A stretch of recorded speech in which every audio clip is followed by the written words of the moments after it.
Hello, everyone. We're talking hypnosis today, specifically self hypnosis, and how we can use our words and our imaginations to bring about our own heart's desire. My guest today is Joanna Zoe Christopher, founder of Heart's Desire Hypnosis and Wellness Center. Hello, Joanna. How are you today? Hi, Michelle. I'm fine, thanks. How are you? I'm great. I'm so happy to be with you. I'd like to talk about how you came to choose hypnosis as a career path. But first, I'd like to talk about self hypnosis and how you use it and you help your clients use it to improve your lives. Where can we begin? You mentioned something about the heat out there and how we can even use self hypnosis to make ourselves more comfortable. How do you do that? So if you're very warm and uncomfortable, you can use self-hypnosis to feel cooler. You can use self-hypnosis to affect different feelings in your body, but let's focus on the coolness. So if you're too warm and you don't have AC or anything, you have to first of all believe in the power of your own mind and your imagination. And close your eyes and Okay. imagine you're holding a bowl full of ice. Okay. Feel the coldness of that ice on your hands. Just feel your hands getting colder. You know, if you're holding a bowl full of ice, your hands are going to be getting really cold. I can actually feel that already. Great. You're doing excellent. And so when you feel the cold in your hands, allow that coldness to spread up along the rest of your body. So from your hands to your forearms, and when your hands and arms feel cool, allow the coldness to spread upwards to your upper arms, to your shoulders. And when your arms and shoulders feel cool, allow the coolness to spread to your head and your neck and your face. Allow the coolness, the coldness from that bowl of ice that you're holding and that coldness from your hands to spread down throughout your chest and your back, your buttocks. Yes, I can feel all of that. Your legs and your feet. And so create that feeling of cold. And if you can remember a time when you felt cold, you can use the memory of the feeling to enhance the experience. You probably do this standing in the supermarket line, right? You could do it anywhere. No one will know. No one will know. You don't even have to close your eyes. Hold the ice or close your eyes. A similar way to use the self-hypnosis is for feeling less discomfort. If you have some sort of a chronic discomfort, maybe some fibromyalgia or some injury that the only option might be pain meds and you've had it diagnosed and it just kind of hurts all the time, you can use the same idea for a feeling of warm comfort. So instead of ice in a bowl in your hands, you want to imagine a warm, comfortable feeling in your hands and spread it to the area of discomfort, a warm, comfortable, relaxed feeling. You start always with your hands and then kind of move it through your body? You don't have to, but the hands are easy. So starting with the hands makes it easy. Where else do you use self-hypnosis in your own life to enhance your experiences? So some more recent ways that I've used it, one time I had to go get an MRI and I had a feeling, I had seen pictures of it and it showed an open MRI, but when I got there it was closed. So they stuck me in this tight sealed up tube and I started to get panicky and claustrophobic. So I squeezed on the thing and made them let me out.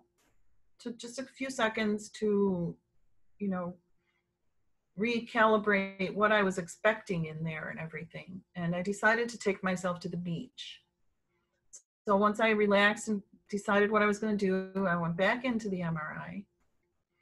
And I just relaxed and imagined I was lying on a beach in the warm sun and listening to the waves, and that the sounds that the MRI made, which are pretty loud mechanical sounds, were the sounds from a nearby sand trawler in the ocean. And I got so relaxed and comfortable, I actually fell asleep. Well, wow. I was a trained hypnotist for several years without having a practice. So I was full-time employed as an analytical chemist, and I liked hypnosis and I learned about it, but I just didn't have what it took to actually start a practice. including the self-confidence. And I didn't have the, I don't know, the motivation or the belief that I could have a practice, that I was good enough to have a practice. So I took a class on hypno-coaching, and what I learned about myself in that class finally enabled me to start a practice. I came back from the class, I started looking for offices. I found an office I could use a few hours here and there. I started my practice, and then I got my own office. So that was really huge for me. And that is a form of self-hypnosis that I used to enable myself to start the practice. Can you tell me one of your favorite success stories? So one of my favorite ones is a client that first came to me because she was an adult student in her late 30s studying uh, a medical discipline, let's say. And she had terrible test anxiety where she could not think of the answers on the tests. She would just get so upset and nervous and scared. So we worked with the test anxiety, and she became calm and relaxed during her tests, and her grades improved dramatically. So I'd like to say I'm guiding my client, but the client's actually doing the work in their own mind. And some clients like to speak aloud during certain types of hypnosis. And I tell them they can speak out loud if they want to, or they can just keep it quiet in their mind. And the wonderful thing is that they can have a really profound transformative experience. And I don't even know what that is, because I'm just guiding them. And That's funny. Like, for they're instance, doing it. If you take, because you do past life regression as well, and you literally walk them into experiences that have taken place in past lives, for those who believe in past lives, which I do.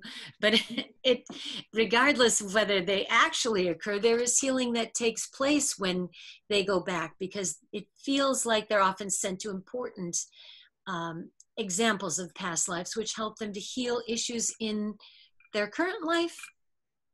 Well, the way I do past life regression is that, yes, first of all, I say that they're going to go as an observer. So I don't actually guide my clients to re-experience a past life. I guide them to observe it. I feel this is much more comfortable and safe for them, unless there's some therapeutic reason that they actually need to relive some part of a past life. So I send them to observe, and I direct them to observe the past life that has the information that they most need to learn today at this place, at this time, for their greatest good and well-being.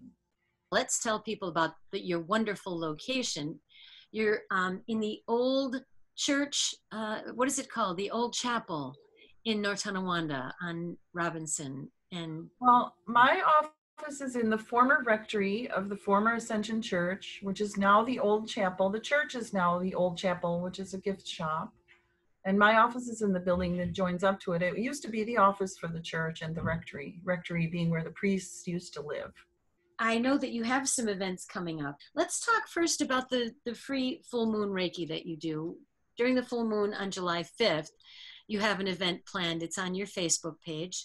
And what you do is you take requests from people to send Reiki energy to their desire, maybe to their health or to a job or family member. Gosh, I think it's been a couple of years now that I've been doing these.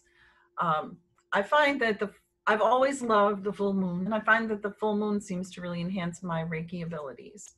And so I've decided to offer, as a way to give back, a free distance Reiki session every full moon. The night of the 5th, I'll be here focusing. The way I look at it is, I'm simply the lens for this energy that's always there, this universal healing energy.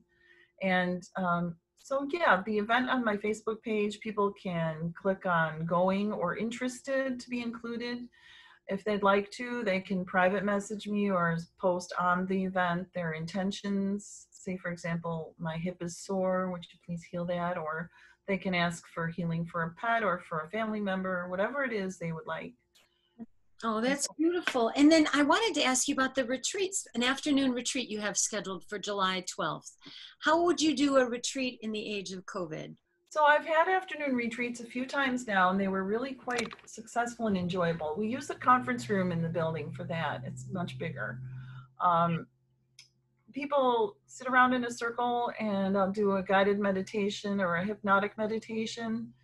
It could be about any kind of a general topic. I've done one for energy healing, a guided hypnotic meditation for energy healing, or one for self confidence or whatever, and they can choose.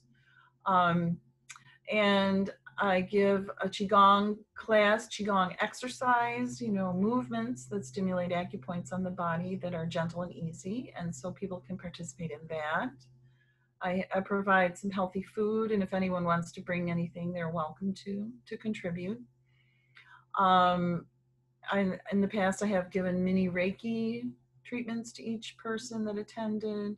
And we have a talking circle where we pass around a talking stick, and the person that's holding the stick can talk about anything they want, and everyone else has to listen until it's their turn when they have the stick in their hand. And, yeah. It sounds like a wonderful opportunity for people to just take some time for themselves and to nourish their bodies, their minds, and their spirits. In the age of COVID, depending on what the regulations are at that time, people can sit 6 feet apart, and I might have to limit the number instead of 10, maybe to 5 or 6. So we'll see about that. And then on the 27th of July, you have the guided hypnotic meditation manifesting with Aladdin's lamp. That sounds like fun. Sounds like a Disney movie. It is really fun. So it's a guided hypnotic meditation, where there's actually 2 parts. Using the imagery of Aladdin's lamp, the genie in the lamp, your wish is my command, and rubbing the lamp to make it come true. Every Thursday evening, I teach a Qigong class. It's the Qigong movement class. Excellent. Where And is that held? it's held here at Heart's Desire Hypnosis and Wellness Center, and we've been holding the class outdoors the last few weeks. It was online for a while, quite a while, because of the COVID and social distancing. But with the nicer weather, we've been able to have it outside under the tree. Oh, And that's every Thursday night at 7. And everyone's, people are welcome to join. They should probably contact me if they want to attend. The first class is free, so if anyone wants to just come and see what it's like, they're welcome. But just contact me first, because if the weather is bad, we might have it online. It just depends. Good. All right. Well, everybody will know how to get in touch with you. The website is below. And I think we've covered a lot of really interesting information. So thank you, Joanna, for spending time with us and explaining the work that you do that's so important in helping people create their heart's desires. So good. Thank you, Michele, for doing this. It's very interesting and enjoyable. And I love to share. I could talk forever, but obviously that is essence of passion, isn't it? Yes. Thanks again. Okay.